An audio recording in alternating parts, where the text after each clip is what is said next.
We are talking about society and the environment.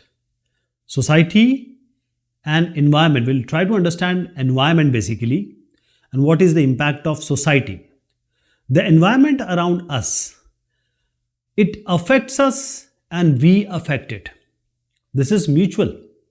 For example, this environment has everything: the plants, trees, organisms, living, what you see, what you not see. So those who live in cities, they get food from where? They are getting it from, for example, I'm living in a city. So I will get the food from village because there is no agriculture in the urban areas. Very less. So in villages, the cities also, everyone, we are dependent on forests, grasslands, rivers, seashores. So all these resources like water, fuel, wood, fodder, we are dependent on it. We are using it because we need food, and we are dependent on living plants and animals. So this is a web of life. How do we live? That is, we are living, and there is a chain. There is a proper chain, food chain, and our requirements also. So everything around us is environment. Everything is environment. And we, as a human being, our lives depends on flora and fauna. So what do we need for eating? For example, we need potato, we need onion, we need the cereals, fish, mutton, chicken, beef, pork, the corn, oil, papaya, banana. There are so many things which we need. Everyone does the omelette as breakfast, boiled eggs. So I'm talking about flora and fauna. You can relate flora with flowers. So flora, flowers. That is how you can relate it. That all the plants are our plant-related species are flora. Fauna, we are talking about animals. So flora, all plants, everywhere you'll find it, and fauna, that is, in different parts on different climate, you will find different kind of fauna. Now coming to school, the school is also an environment. Your school is also an environment. So now the school environment comprises of what? Two things. For example, this is your house. This house has buildings near to it. They will have trees. So in a school also, we have a physical environment and a socio-cultural environment. Physical and socio-cultural environment. In physical, what we want? We want building, we want good schools, library, laboratories, and the corridors, good corridors for the kids to walk and play, kitchen, a toilet of course, and then garden, and of course for playground. So this is the physical environment of a school, physical environment. That is how kids love to go to school, when you have all this kind of environment. The second environment of school is socio-cultural environment. Socio comes from society, social. So social cultural environment is represented by, or you can say manifested by various things. What this socio-cultural gives us, shows us, manifests us? So first is the teaching, how the teacher teaches and how the students are taught. Student activities, the learning attitude, the social behavior, the discipline of the kids, and they are following rules and regulation, how they look for the caste, religion, and creed for other person, and what are the achievements of students. So this is the socio-cultural environment. So let me tell you again, in a school environment, we have two environments, physical and socio-cultural environment. Now coming to the economic development. Economy is all about money, development.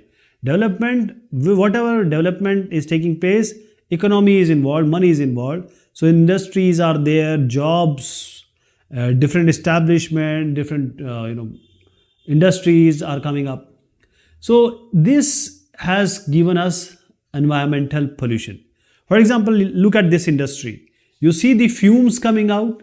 So it is giving us population in turn of economic development. So this pollution comes with that. So now you talk about, for example, talk about agriculture. Now we want to grow good food for ever increasing population. For that we need good fertilizers. We need to put more pesticides. For say we need some hybrid crops to be grown. That is, in less time it may create good crops. But because of these fertilizers, because of these pesticides and using of these hybrid crops, the resultant is overuse of chemicals. We are overusing the chemicals.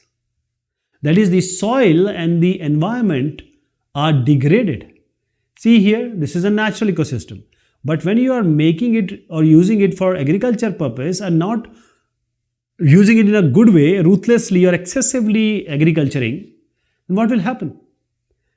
The nutrient value, the fertility will go down, the pesticides and insecticide will come into the food chain, and ultimately sometimes, anyway, you are going to eat it or you are succumbed to it.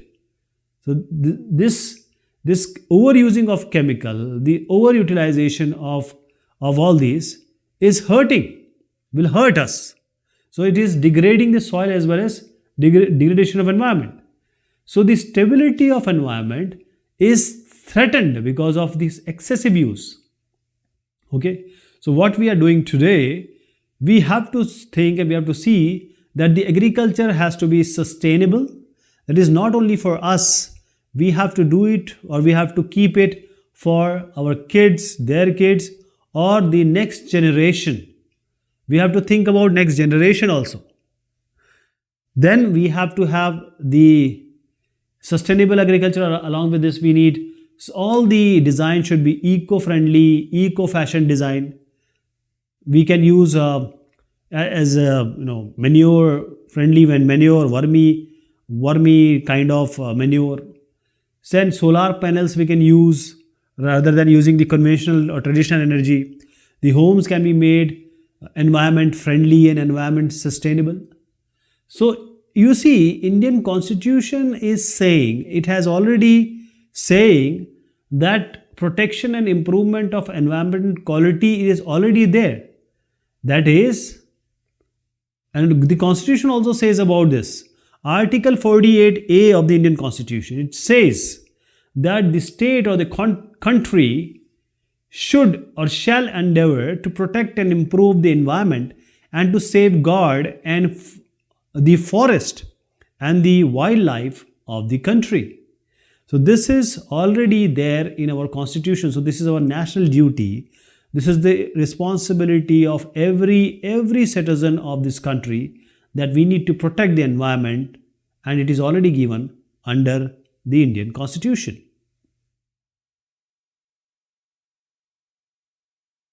Society and environment. So people live everywhere. You talk about freezing temperature or scorching heat. They are living in villages, they are living in cities, states and countries. Let me start with the country. So in country they have different states. In various countries they are called as provinces. Now we have different districts, we have cities, we have towns, and then we have the villages. So this is how we see that people live in various places. So all these people, they form society. So wherever they live, it's Samaj. They are forming, they are creating the society. Society is all about people. So people, you, me, and everyone, basically it's people. So where we are actually interacting with environment and we are changing it. We change the environment. We are modifying the environment. So because we need economic development, we need work, we need say stuff for people. For example, if say shoe, in order to make shoe for any human being, we need some industry. This from where it comes? Shoes comes from the skin of various animals. So the environment is already involved. In order for us to live, environment will be affected. So the problem is that we are affecting the balance which the ecology has created. The environmental is balanced, and because we are affecting it in a bad way, it will affect the environment. Because the God or the Almighty has already given us something. For example, if we have many deers, a population of deer increases, the lion, the leopard, they would eat these deer so that the population of deer is regulated. Otherwise, these deer will be so many, they will finish the forest eating the plants. So, you see, because of the population, see, we have 136 crores in India. So, for example, one shoe is required for one man.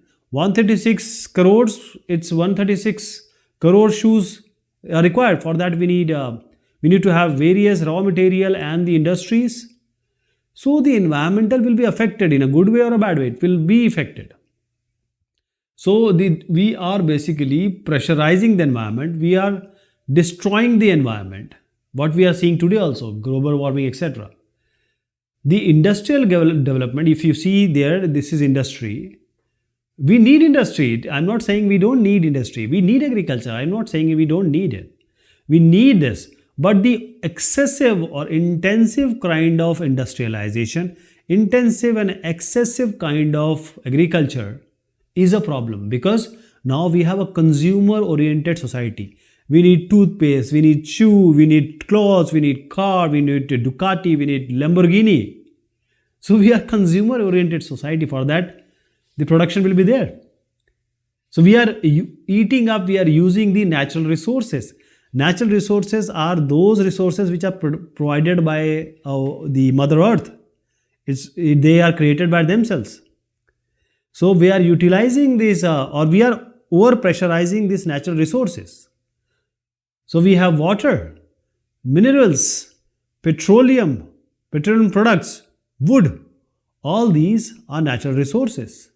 Oil creates what?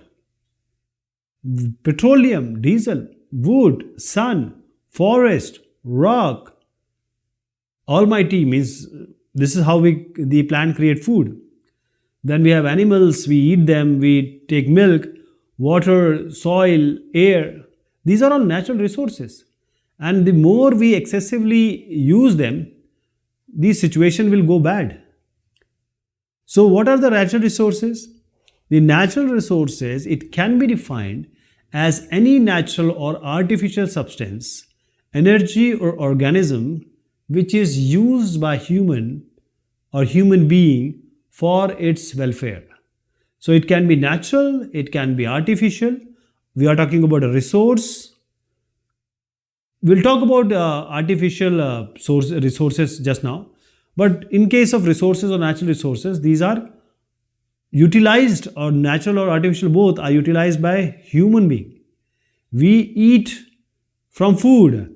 We transport through diesel or petrol. So we are depending on the environment. We are depending on the mother nature to survive. So these are what? These are sansadhan, these are resources.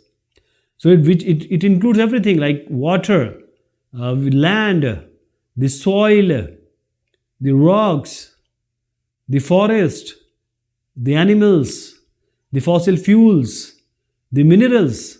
So these resources, we are dependent upon them for our living. Okay? So they are called natural resources because they are the basis of life on earth. Natural resources are the means for us to survive. This is how we live. If we don't have these natural resources, we don't have air, water, or sunlight, or anything like the soil, we won't be able to live. Our basis of living is these natural resources, right? So these natural resources can be consumed directly or indirectly. In either way, directly, indirectly. For instance, directly, how do we take? We are directly dependent on the forest. The forest, we are taking them directly, because forest is giving us food, forest is giving us biomass, that is the tree, plant, etc. For various medicinal purpose, we need for health, we need the medicinal content from forest. So we are talking about food, forest is giving biomass, health. For recreation, we go to forest safari, jungle safari, and we need comfort also, we need luxury also. This is directly using. How about indirectly using the resources? Or how this indirectly forest use? Forest is regulating the environment. It's regulating the climate. Because if you go to desert, all these plants, they will have thorn, and these thorn saves water. So this is what I'm talking about, regulating the climate. It will stop the flood because it will hold the soil, the land. If some storm is coming, if we have a chain of trees, it will stop it. All the nutrients which are depleted over the time, it is recycled or cycled by this forest also, Poshak Tattva, for our body, for the plants. So this is done by forest. So these resources are like this. See, there are resources which are naturally occurring, but there are certain which are created or developed by human beings. And these are called as artificial resources. I told you about natural resources. Now I'm talking about the artificial resources. What are these artificial resources? The resources which we have created over the time, over the life. For example, the biogas, all the waste material, the dung, the excreta, if we combine them, put it somewhere for the time, it will create gas. Then the electricity, your refrigerator, your TV, your mobile, everything is run by electricity or the battery. And the plastics which are used everywhere now. So natural resources, the Mother Earth gives us, these are natural resources. And we have artificial resources. Artificial resources are created by us. I was talking about this forest. Forest is giving us oxygen. Biodiversity means different kind of flora and fauna living together in harmony, in balance. Right? And these services, everything we are getting it from, for example, wood. Wood we use for furniture. Wood we use in various places for warming, for heating, for making food, for making the, say, railway line track planks. So all the man-made materials, resources which we are making. It can be a cup, it can be a cap, it can be a TV, it can be a rug, it can be a ladder, it can be a trunk. All these are man-made resources. They are not naturally occurring. So natural resources come in various forms, and this we are going to see in the next discussion, okay? Till then, thank you so much. Take care of yourself.